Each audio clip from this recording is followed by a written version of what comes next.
Good morning and welcome to Rose Red Homestead, where today we are going to do second verse on a video that we did about 2 years ago. At that point in time, Jim and I had just returned from a trip to the Oregon coast, and while we were there, we picked up some literature about they were having an emergency preparedness fair, and we picked up some literature, came back, and we presented a video on sanitation, emergency sanitation, and how you can have an emergency bathroom set up, including a hand washing station and a 2-bucket system for toilet. And so this is our bag that has been out in the garage since we put it all together. And I'm not going to unpack the whole thing, but I just wanted to show you that you may remember that the toilet seats said pee and poo. This was a 2-bucket system. Now I am going to put the link to this video at the end of the one that we're doing right now, because there's wonderful, really good information in that one that you may want to watch after you have watched this video for additional information. Now this information isn't just coming from inside our head. It came from that information that we picked up at their preparedness fair that they were doing the day we were there. And also I have done more research, and I have similar information from Washington State, from North Carolina, and again from Oregon. And I'm going to put the links to these underneath this video so that you can print off what you would like and add to your own emergency binder that you are keeping. I hope you're keeping a binder with some of the things that we present, and along with others that you find. The thing about emergency toilet situations is that we really do need to be prepared in advance for that, because we may not ever know in advance when it's going to happen, and we always have to go to the bathroom. So if we are prepared, then we can just get our things set up almost immediately, and it will be a smooth transition. Now, one of the things to consider is that, spoken in all three of these sources, was that we have to handle human waste very, very cautiously. One of the reasons that we did, that they advocate for a 2-bucket system is to separate the pee and the poo, because when the pee and the poo are together in the same place, they really smell. It is the urine and the feces mixture that creates the horrid smell. And so if you separate the urine from the fecal matter, then we have a slightly better smelling situation. In addition to that, we can dispose of urine much more easily than we can dispose of the fecal matter. And so separating it out makes a lot of sense. Now, in this material, this is a way that you can convert your toilet. Instead of having a bucket system, you can convert your toilet to be able to handle the human waste, but not with a regular flushing situation if we have an earthquake or something else that breaks the pipes and disrupts our plumbing to where we cannot flush our toilets, then we have to have an alternative situation, and that's what this is. It is turning our toilets into an emergency situation. Now, what they advocate is to put both pee and poo in the same bag. Now, I still prefer the idea of separating the pee and the poo, and so I have modified their ideas just a little bit, and you may want to adopt that, or you can adopt it the way that they do it as well. Either way, you don't have to put up with the buckets, you can use your own toilet. And so I'm going to go through the materials that are necessary, and then we're going to take you back to our guest bathroom and set that up as if we were in an emergency situation. Now, this little plastic container has, these are pine wood pellets, and we're going to use that, and there are other options which are in the material, and you can read about that. It is, you can use wood shreds like pet bedding, you can use cat litter, you can use peat moss. These little pellets are designed for horse bedding to take care of the smell. And I found an YouTube video by someone in an RV camping situation where they were using a bucket system where they put both poo and pee in the same bucket, and they used these pine pellets to cover up everything. And their claim was that there was absolutely no smell at all, that except for the pine smell, which would be delightful. I don't like this container, so I have targeted this container. When I'm all done with my candy cane hot chocolate, I'm going to save this container and use it for the pine pellets instead. So, but for now, we're just going to take this with us when we go into the guest bathroom in just a minute. So, you may remember in our 2-bucket system, we had a 2 or 3 mil black plastic 13-gallon size garbage bag that we lined the poo bucket with. The pee bucket doesn't need lining because the way that we dispose of the urine, the pee, is easy peasy. And so all you need to do is in this pee bucket, you just dilute it when you're ready to empty it, get it about 1/4 of the way full, dilute it so that it's about half full, dilute it with your gray water that you capture from your sink. Now in this video, we talked about how to disconnect your plumbing under the sink and put a 5-gallon bucket there to capture the water. And so you have a supply of gray water that you can use for other things.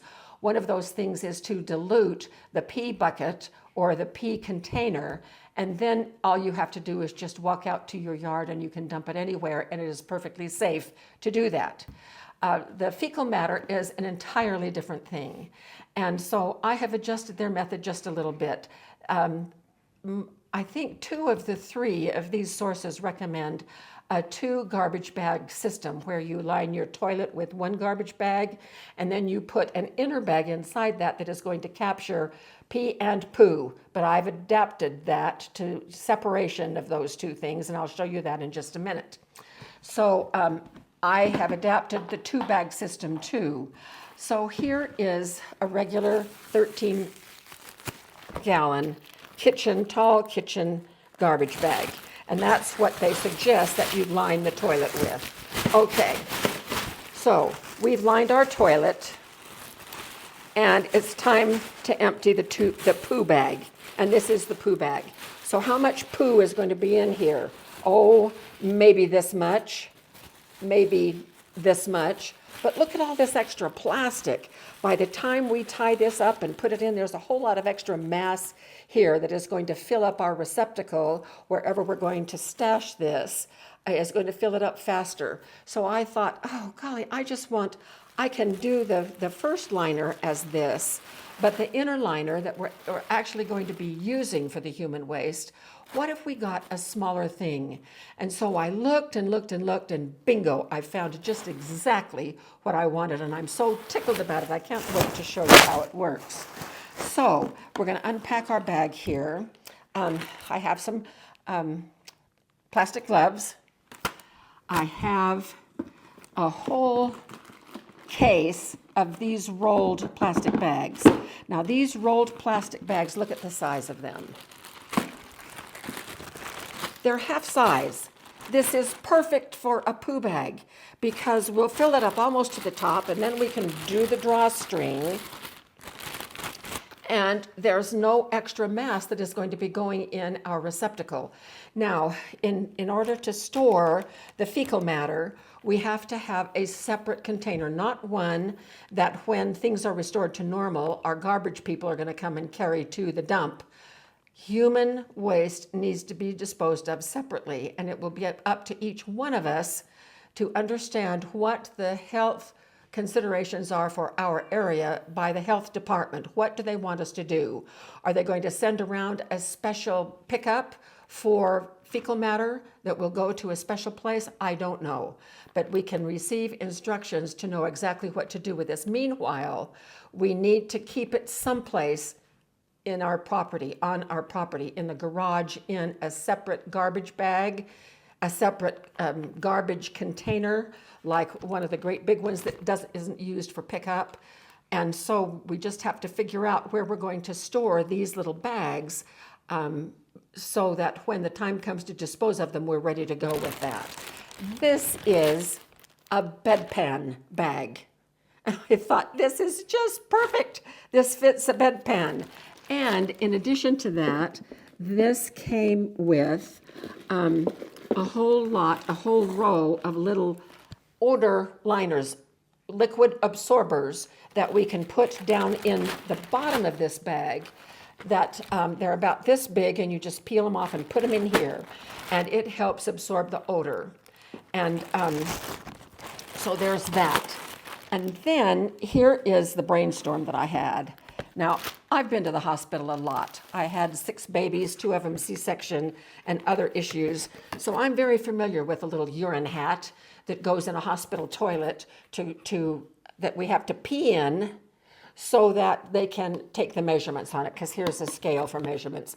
Now, in emergency situation, usually we won't care about measuring, but we have to position ourselves over the toilet so our pee goes here and our poo goes here. And so if we put this to the front of the toilet, we can imitate the 2-bucket system using one of these little urine hats. And I just got these on Amazon. I'll give you the link for these. They're not super cheap, but they're not super expensive either. They're kind of right in the middle. And then I have this little tool. Now, you may think that this is a turkey baster. Well, it used to be. I have repurposed it and given it a new name. I have a brand new turkey baster. This will never see the light of day in my kitchen ever again, because it is now a toilet water evacuator bulb. So that's what we're going to take the last of our toilet water out of the toilet, and I'm going to show you how to do that.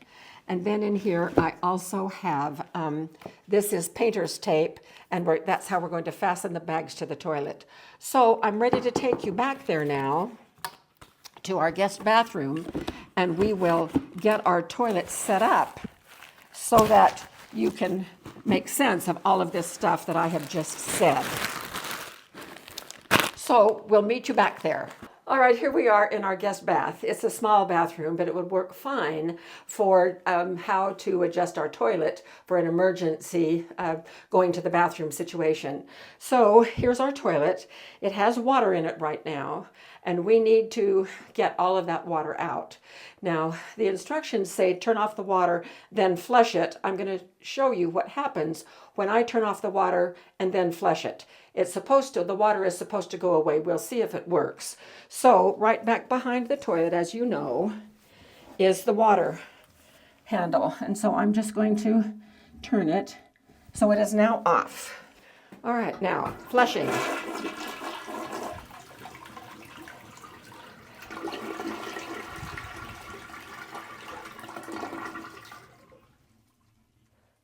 Okay, so it drained the tank into here. There's not quite as much water. If I flush again, I'm going to bring some more water in from the tank. If I flush again, no water is coming from the tank. A little bit. But my toilet is still full of water. Well, I do not want to use my little evacuator for getting all of that water out. So what I'm going to do now is take a plunger and see how much I can plunge out. A lot of it is going.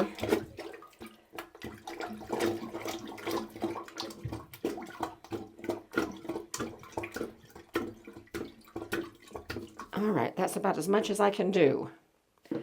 Okay, so there's still some there. Now what I have to do is evacuate this little amount this way, and I'm just going to put it in the sink. And if my water system is cut off and I have my gray water capture down under there, water is just going straight in to the gray water bucket under the sink. And I want to get all this water out. All right, so we're getting the water out, drying it out on the inside.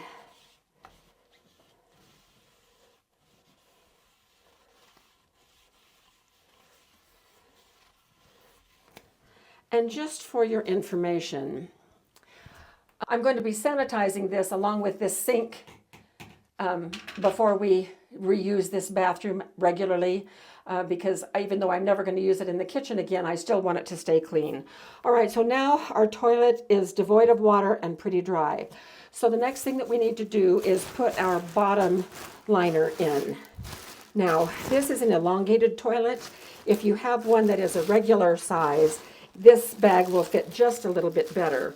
But you notice that if we put it around this front edge, that it cuts off the back right here. Well, this is where we're going to be pooing. And so if we move it forward just a little bit and tape it farther to the back, we will have less mess. So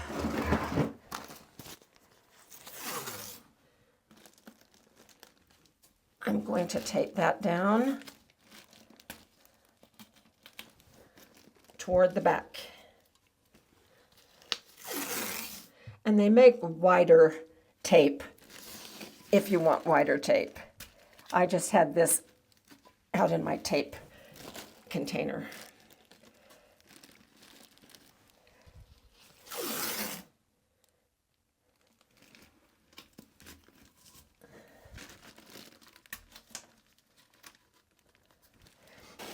And we want to push this down as much as possible. And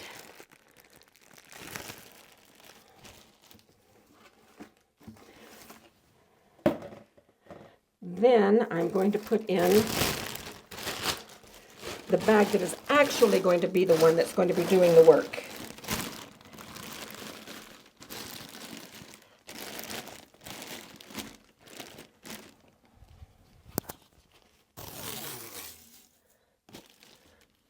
Tape it in place. And this is the one that we're going to be removing when a removal is needed. Then we're going to take our hat. There. We have this nice lip right here that we put forward, and then our P goes in here. And we can tape this in place if we feel we need to.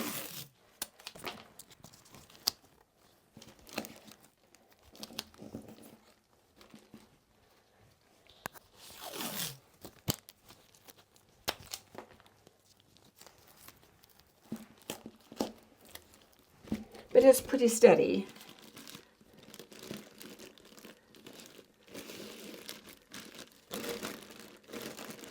And then, when we sit down, we lean forward to pee and make sure that we're positioned correctly over this opening for poo. And then, let me show you what those pads look like.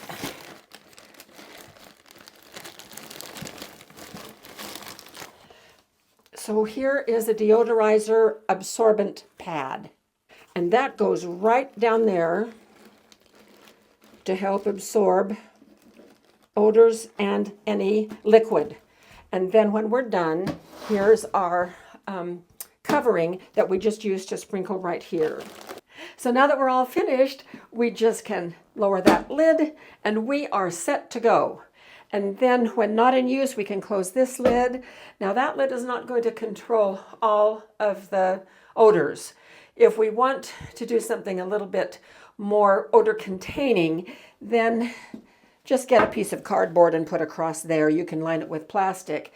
But the actual idea is to let a little bit of air circulate in here to see if we can dry out that fecal matter. And whether or not that works, we will only be able to figure that out when the time comes. This is clean and sanitized, and it would be a comfortable way that we could have an emergency toilet situation for us with a hand washing station right here at this little sink. Now, in terms of disposal of things like toilet paper and feminine products and diapers, we want to capture those in a different bag, a separate bag. So we would just have either a little bucket or container or something for all paper products. We don't want those in either the poo bag or mixed with the pee. So when this gets full enough to where we want to empty it, all we need to do is just pull it up, dilute it with water, take it outside, dump it on a rose bush, bring it back in and put it in, rinse it out, put it back in place, and we have this situation. So this is the toilet, how to adjust your toilet, and then how you also, if you wish, turn it into a double collection situation instead of a single collection situation, which I think we would prefer. If you don't prefer it, then just remove the urine hat and you can just have the whole bowl to do your thing with. So I hope that this has been helpful for you. We now have options. We can adopt the 2-bucket system or adapting our home toilet.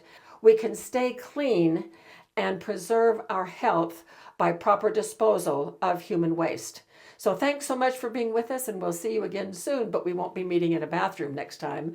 And we'll see you with more videos.